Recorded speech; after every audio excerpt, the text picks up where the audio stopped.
welcome back. Chapter 7. I dropped the last pages of the chapter. It flutters to the polished wood floor and disappears under the desk, like it's trying to get away from me.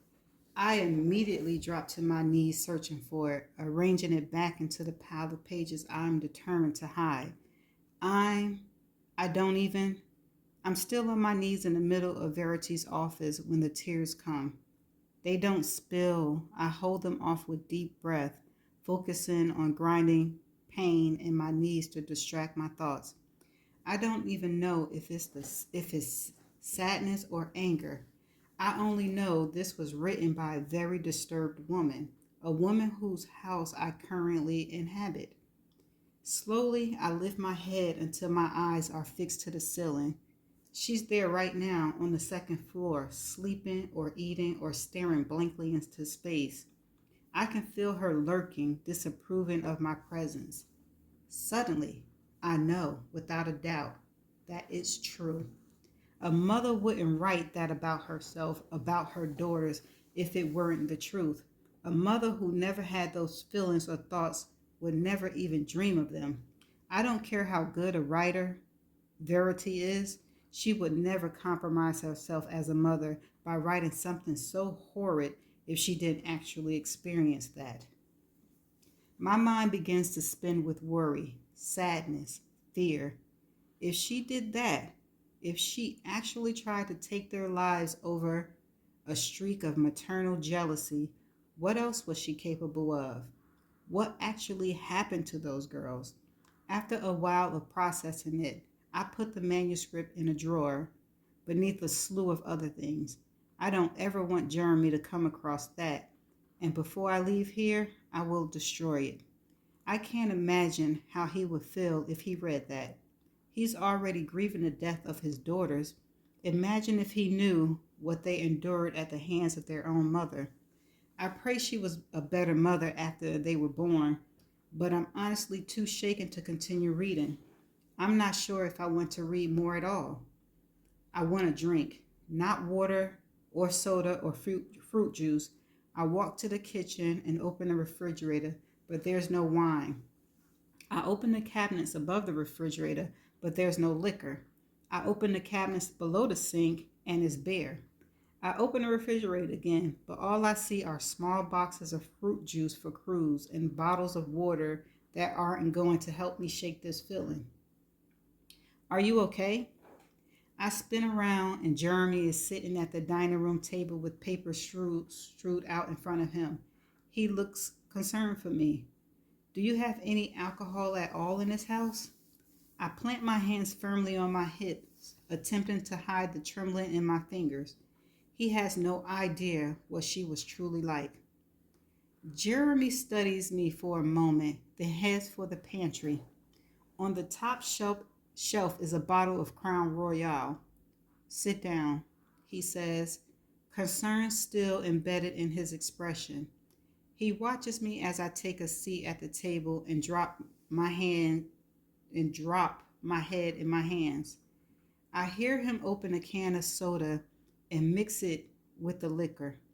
A few moments later, he set it in front of me. I bring it to my lips so fast a few drops spill on the table. He's back in his chair now, watching me closely. Lowen, he says, watching as I try to swallow the Crown and Coke with a straight face. I squint because it's burned. What happened? Oh, let's see, Jeremy. Your brain-damaged wife made eye contact with me. She walked to the bedroom window and waved at your son. She tried to abort your babies while you were asleep in your bed. Your wife, I said, her books. There was a scary part and it freaked me out. He watches me for a moment, expressionless. Then he laughed. Seriously? A book did this to you? I shrug and take another sip. She's a great writer, I say, setting the glass on the table. I'm easily spooked, I guess. Yet you write in the same genre as her. Even my own books do this to me sometimes, I lie. Maybe you should switch to romance. I'm sure I will once this contract is over. He laughs again, shaking his head as he begins gathering the paper in front of him.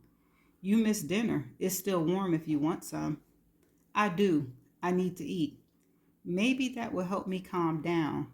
I carry my drink to the stove where there's a chicken casserole covered in tinfoil. I make myself a plate and grab a water out of the refrigerator, then take a seat at the table again. Did you make this? Yep. I take a bite. It's really good, I say with a mouthful. Thanks. He's still staring at me, but now he looks more amused than concerned. I'm happy to see the amusement take over. I wish I could find this entertaining, but everything I just read makes me question Verity, her condition, her honesty. Can I ask you a question? Jeremy nods. Just tell me if I'm being too nosy, but is there a chance Verity could make a full recovery? He shakes his head. The doctor doesn't believe she'll ever walk again or talk again since she hasn't already made that kind of progress. Is she paralyzed? No, there wasn't any damage to her spinal cord, but her mind is similar to the mind of an infant now. She has basic reflexes. She can eat, drink, blink, move a little, but none of it is intentional. I'm hoping with continued therapy, she'll be able to improve a little, but Jeremy looks away from me toward the kitchen entryway when he hears Cruz coming down the step. Cruz rounds the corner in his footed Spider-Man pajamas and then jumps into Jeremy's laps. Cruz, I forgot about Cruz while I was reading. If Verity actually despised those girls after they were born as much as she despised them in utero, there's no way she would have agreed to have another child. That can only mean she must have bonded with them. That's probably why she wrote what she wrote, because in the end, she just fell as in love with them as Jeremy was. Maybe writing about her thoughts during the pregnancy was like a release for Verity, like a Catholic going to confession. That thought calms me, along with Jeremy's explanation of her injuries. She has the physical and mental capabilities of a newborn. My mind is making all of this more than it is. Crew leans his head back against Jeremy's shoulders. He's holding his iPad and Jeremy is scrolling through his phone. They're cute together. I've been so focused on the negative things that have happened in this family, I need to remember to focus more on the positive that still remains, and that is definitely Jeremy's bond with his son. Crew loves him, laughs around him. He's comfortable with his dad, and Jeremy isn't afraid to show him affection because he just kissed the side of Crew's head. Did you brush your teeth? Jeremy asks. Yep, Crew says. Jeremy stand up and lift Crew with him effortlessly. That means it's bedtime. He throw Cruz over his shoulder. Tell Laura goodnight. Crew waves at me as Jeremy rounds the corner and disappears with him upstairs. I take note of how he calls me by the pen name I'll be using in front of everyone else, but he calls me Lowen when it's just us. I also take note of how much I like it. I don't want to like it. I eat the rest of my dinner and wash the dishes in the sink while Jeremy remains upstairs with Crew. When I'm finished, I feel somewhat better. I'm not sure if it was the alcohol, the food, or the realization that Verity probably wrote that horrible chapter because a much better one follows it up. One where she realized what a blessing those girls were to her. I walk out of the kitchen, but my eye is drawn to several family photos that hang on the hallway wall. I pause to look at them. Most of them are of the kids, but a few of them has Verity and Jeremy in them. The girls bear a striking resemblance to their mother, while Crew takes after Jeremy. They were such a beautiful family, so much so that these photos are depressing to look at. I take them all in, noticing how easy it is to distinguish the girls from each other. One of them has a huge smile and a small scar on her cheek. One of them rarely smiles. I lift my hand to touch a photo of the girl with the scar on her cheek and wonder how long she had it, where it came from. I move down the line of pictures to a much older photo of the girls when they were toddlers. The smiling one even has the scar in that picture, so she got it at a young age. Jeremy walks down the stairs as I'm looking at the photo. He pauses next to me. I point at the twin with the scar. Which one is this?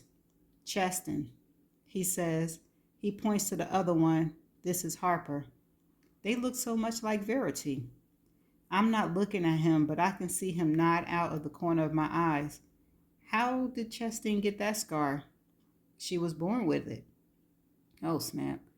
Jeremy says, the doctor said it was scarring from fibrosis tissue. It's not uncommon, especially with twins because they are cramped for room. I look at him this time, wondering if that's actually where Cheston's scar came from, or if maybe, somehow, it was a result of Verity's failed abortion attempt. Did both the girls have the same allergy? I ask. As soon as I ask it, I bring a hand and squeeze my jaw in regret. The only way I know one of them even had a peanut allergy is because of what I read about her death. And now he knows I was reading about the death of his daughter. I'm sorry, Jeremy. It's fine, he says quietly. And no, just Chesteen. Peanuts. He doesn't elaborate, but I can feel him staring at me. I turn my head and our eyes meet. He holds my gaze for a moment, but then his eyes drop to my hand. He lifts it with delicate fingers, flipping it over. How'd you get this one? He asks, running his thumb over the scar across my palm. I make a fist, not because I'm trying to hide it. It faded, and I rarely think about it anymore. I've trained myself not to think about it, but I cover it because of how my skin felt when he touched it, like his fingers burned a hole right through my hand. I can't remember, I said quickly. Thank you for dinner. I'm going to go shower. I pointed past him towards the master bedroom. He steps out of my way. When I get to the room, I open the door quickly and close it just as fast, pressing my back against the door, willing myself to relax. It's not that he makes me uncomfortable. Jeremy Crawford is a good man.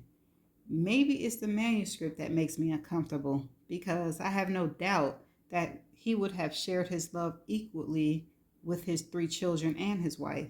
He doesn't hold back even now. Even when his wife is virtually catatonic, he still loves her selflessly. He's the sort of man a woman like Verity could easily become addicted to, but I don't think I'll ever understand how Verity could be so consumed and obsessed with him to the point that creating a child with him would ignite that kind of jealousy in her. But I do understand her attraction to him. I understand it more than I want to. When I push off the door, something pulls my hair, and I ended up back against it. What the hell? My hair is tangled in something. I pull at my hair until I break free, and then turn around to see what I got hung up in. It's a lock. He must have installed it today. He really is considerate. I reach up and lock the door. Does Jeremy think I wanted a lock on the inside of this bedroom door because I don't feel safe in his house?